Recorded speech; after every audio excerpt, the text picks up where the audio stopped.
So, Connor, we've been playing Company of Heroes 3 on PS5, and what's interesting about the game is that it comes with 2 single-player campaigns.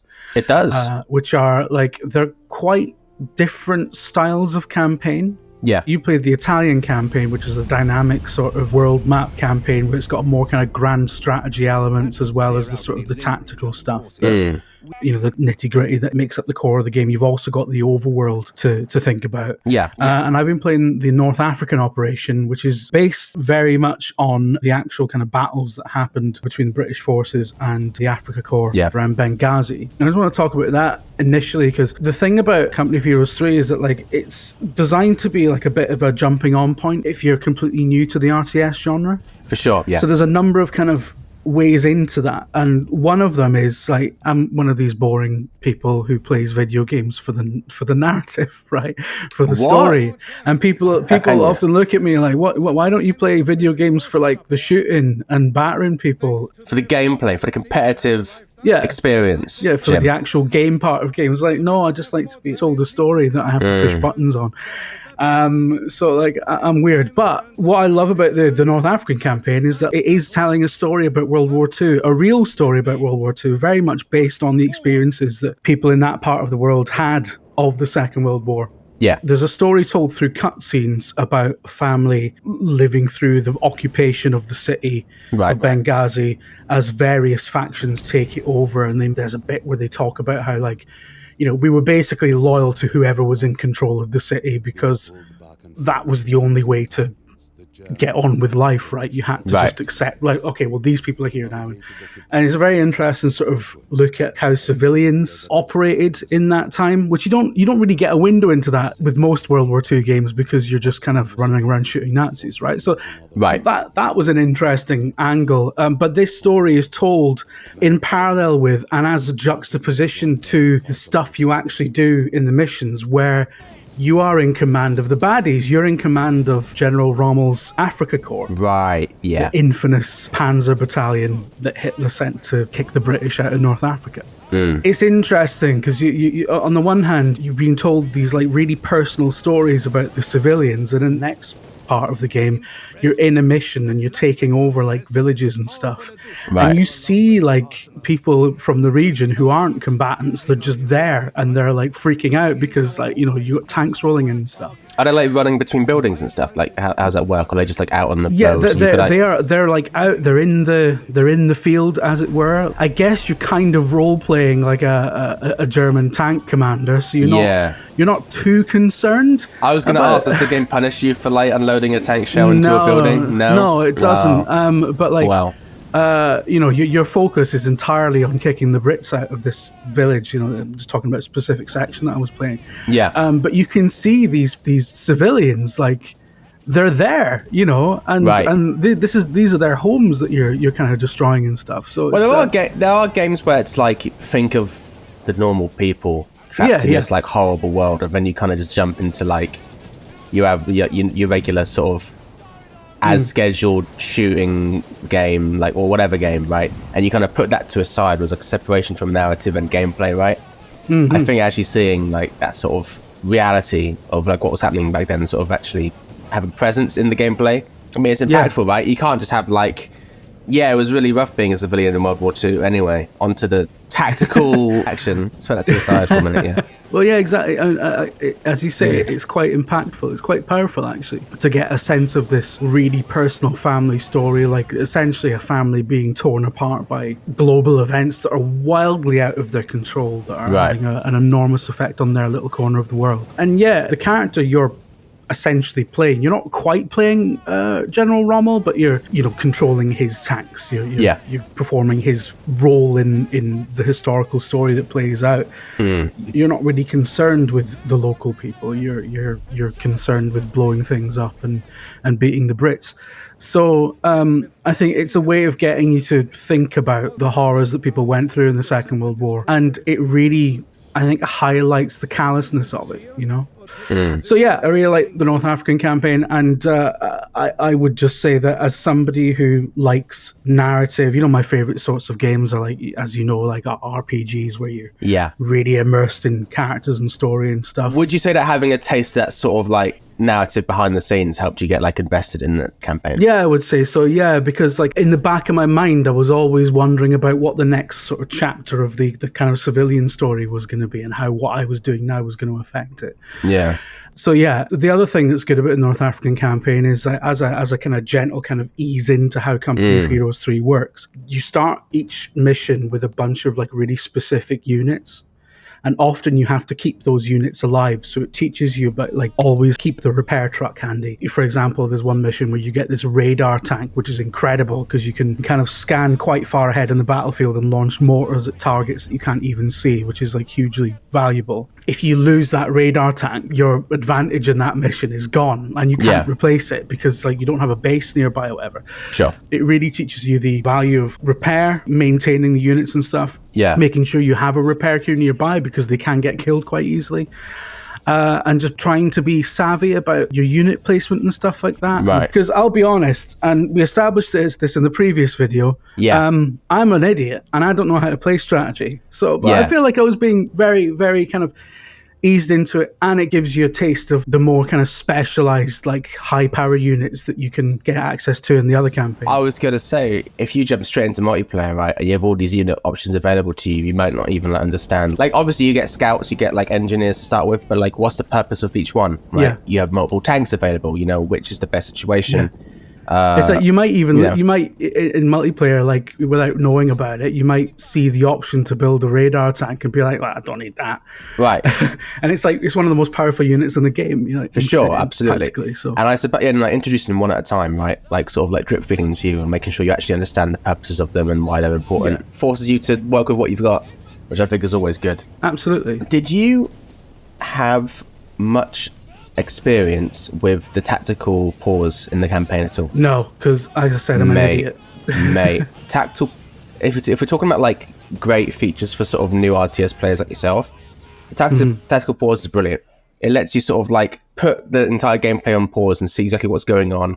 Select individual units to sort of queue up actions for them. Okay, yeah. So let's say you're walking to like a town square and you've got like a tank and some infantry. You can put a pause on. You can put your infantry behind cover and it shows exactly like how they'll be positioned behind the wall, inside a building or whatever, and like move your tank up to the right location that you want it to be. And while you can't have that in multiplayer for obvious reasons, in the campaign it really helps you understand sort of like, okay, well, let's take a breather. What's the best place for my units here? Where can I place them that kind of makes the most sense?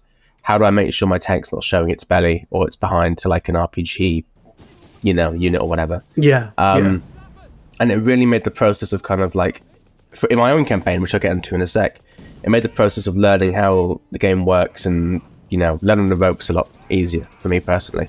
So you were playing, in contrast to me, you were playing the Italian campaign. The Italian campaign, you take control like, of American and British forces. Lovely. In collaboration as they, you know, take back Italy.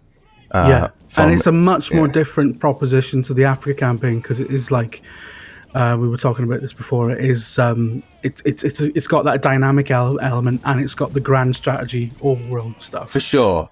Starting with sort of like the like gate, like the combat itself. Rather than having like limited units, you do get like resource packages and stuff, so you can build up more units. But it's still very like tight levels, short levels that kind of give you objectives to do, and you have to do them with the sort of resources you have, right? Slowly pushing forward and taking points and that sort of thing.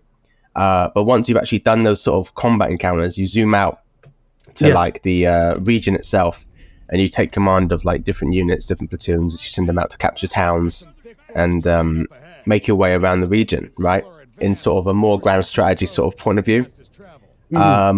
If you like narrative and characters, you get to sort of like juggle relationships between like the British and American commanders. Oh, really? Yeah. That's cool. So what you're meant to do is sort of like balance it out. So you're taking advice and following sort of instruction from each one. So you get bonuses from each, because the more you listen and the better, like the more on side they are, they give you like more stuff that helps you in combat in the campaign. I just went British all the way, right? Because like you have to support side. But if you're trying to take it seriously, and especially on like hard difficulties or whatever, sort of maintaining and managing the sort of relationship you have with different factions, it's going to be really important to like taking over the map and not losing all your troops and getting bodied. So you can't just do what you did and only listen to the British guy. As tempting as it is, no, you probably shouldn't just listen to the British guy. But it's great because you have access to like different units. You have naval units that can only sort of follow certain paths around the coast. So you've got to manage sort of like, well, do I take this coastal town? It's not really as important, but I've got this ship right there that can help out. Or do I go further inland for, this other base, which is going to become more of an issue over time, but, it's going to be a bit of a struggle to take quickly. So you end up having to make sort of like strategic calls of that nature of like, how much am I willing to lose, I guess, to and take also this like objective. Yeah, and also like managing locations you're at. If you're in the woods, for example, you can place like some like standard soldiers on the ground, like in the forest, and they get like a movement decrease, right?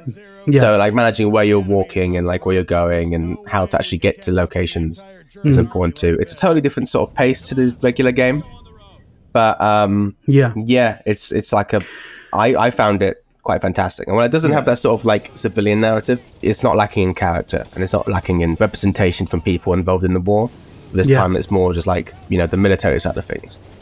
And I guess rather than sort of sticking loosely to history, the Italian campaign can, like, the outcome of that can change, can it, depending on what you do? Yeah, so you can take different orders, do things at different sort of so for example, I followed the British all the way, but if you sort of did what the Americans suggested, you'd go on like a different route throughout this sort of part of the world as you sort of slowly take it over, and it leaves a lot of options in your hands to sort of approach situations as you wish. And I think that's kind of really valuable in a game about a big tactical military part of our history, right? Yeah, absolutely. The last thing I want to talk about, and this ties in a lot to how this is a great RTS game for people who are fresh to the genre, is that the interface on console. It's been very much reworked for gamepads. Like, I really like the it's such a small thing, but the holding down X or A to have that selection box that sort of expands with, I actually found that quite intuitive, and like with a little bit of practice I found I got quite good at like selecting individual sort of groups of units, that even if they were quite bunched up. 100%. Because that's one of the things, isn't it? Like with these sorts of games, you sort of think, oh, how does this work without a mouse? And quite well, actually. There's a long history of RTS games because the genre is, born and you could argue sort of made for PC, right? And there's countless examples of games that were ported over the consoles and just didn't quite make that leap successfully and kind of unwieldy to play with. There's a lot of reasons why a lot of RTS games, they don't even bother. Like, it's a lot of work to sort of get that right and make it so it actually feels good to play. I mean, this game is the debut of this series. Yeah, for sure. So I guess it's taken a while for them to figure it out. And to be blunt, if they were like, if in this alternate timeline they were like, no console version, I think a lot of people and fans of the series would be like, sure, totally get it. Totally understand it, Yeah, but they've managed to do it in a way that I think feels good. It's like a combination of, using the gamepad strengths. Like, there's a lot of command wheels, rotary menus, that kind of stuff. So you can quickly select things.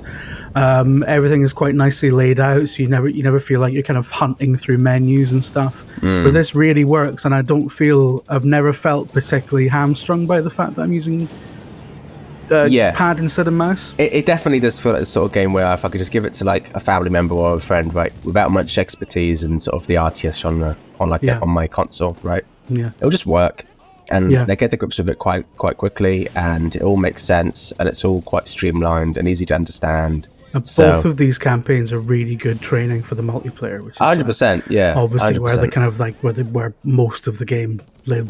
That's where the real kind of longevity is. I like the fact that it's almost like a midpoint between like pure tactics games and grand strategy games. It doesn't give you the kind of like the grand kind of overview that like something like Civilization gives you, and it's not quite the nitty gritty that something like Shadow Tactics would give you. I love Shadow Tactics. Like, I really love that you got a small team and you've got like really kind of small actions and stuff. You go through a level with like some real kind of specific units that have really specific functions. It's got a lot of that, and it's like, even in terms of where the camera is and how the units work and how close you are to the action, it is a real kind of like middle ground between those two things. So I think if you like either of those things, like this has got a lot for you. And as we say, it's got the narrative stuff, it's got the dynamic campaign that you were talking about, and managing loyalty with it's 3 commanders that you have to manage the loyalty of, basically. But just go with British every time. Go with us. Yeah, we know best, right? Yeah, I mean, how Connor recommends managing that loyalty is just by keeping the British happy and upsetting everyone else. I'm not sure it's quite a strategy that's going to work long term, but it's what we've been doing in like the real world for the past few years, right? So yeah. So if you're a better diplomat than Connor, then you'll probably be able to navigate that slightly better. Right. Okay, so Company Heroes 3 is out now on PC and PS5 and Xbox Series consoles. And check out the 2 Idiots Play Company Heroes 3 video that we put up previously on the channel if you want to see us playing it quite badly, actually, Connor. Well, I played it badly. Yeah, speak for yourself. I mean, I smashed it. The title of the video is 2 Idiots Play, but it kind of, the way it plays out, there's only one idiot involved, actually, but... Yeah, I don't want to talk too much about that because it's still quite painful. How is the job hunt going?